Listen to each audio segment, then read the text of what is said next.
Salut à tous, c'est Vincent, vous êtes sur Vincent Quête. Aujourd'hui, je vous parle du financement de la vie politique par l'État, c'est-à-dire avec de l'argent public, et je vous en parle parce que tout cela est décidé grâce aux législatives. Je vous explique tout dans quelques secondes, mais n'oubliez pas que vous pouvez liker et partager cette vidéo et vous abonner à la chaîne, sans oublier la petite cloche pour ne rien manquer. Nous sommes à J-19 du premier tour des législatives. Bienvenue dans l'objectif 2022, merci d'être sur Vincent Quête.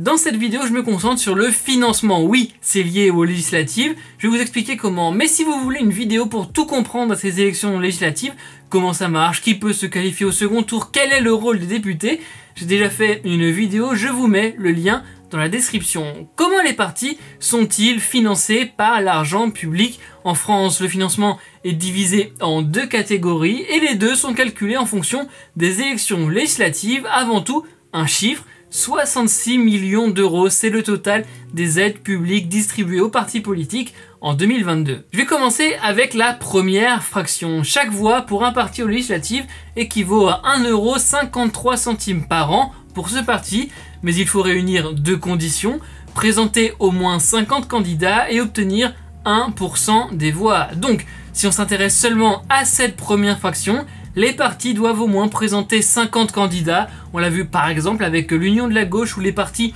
autres que la France Insoumise ont 50 circonscriptions dans lesquelles ils présentent des candidats. Et ces partis, avec donc ces 50 candidats et ce % des voix, ils ont ainsi un financement pérenne sur les 5 prochaines années. Cela explique aussi pourquoi il y a tant de candidats généralement aux élections législatives. Une voix vaut très cher pour les partis, gare à l'abstention donc pour eux. Une petite précision, je vous ai parlé de la parité dans ma vidéo sur les législatives. Si elle n'est pas respectée à l'échelle nationale, les partis sont sanctionnés économiquement et l'amende, entre guillemets, est soustraite de cette première fraction. Ça s'appelle la, je cite, modulation parité. Pour vous donner une idée de ce que ça représente, 7,53 € pour chaque voix, ça donne en 2021 sur les 32 millions d'euros total de cette première fraction, 10,1 millions d'euros pour LREM, 4,9 millions pour le RN, environ 4 millions pour LR ou encore 3,7 millions pour LFI. Voici sur tous ces tableaux la répartition officielle et au centime près de cette première fraction pour l'année 2021. Et vous voyez que la modulation parité peut faire perdre beaucoup d'argent, 1,8 million à LR et 250 000 € à LFI. Passons maintenant à la seconde fraction. Cette partie des aides varie en fonction du nombre de parlementaires nationaux, les députés et les sénateurs. Chaque année, le parti reçoit 37 400 € par parlementaire à deux conditions. Le parlementaire doit avoir indiqué à quel parti il est rattaché et donc à quel parti est reversée l'aide publique, et le parti doit répondre aux critères de la première fraction. Avec 27 députés par exemple, un parti obtient plus d'1 million d'euros par an au titre de cette seconde fraction. Allez, pour les chiffres précis, en 2022 ça a été sur les 34 millions d'euros au total alloués à cette seconde fraction, 10,9 millions pour LREM, 9,1 millions pour LR ou encore 3,3 millions pour le PS.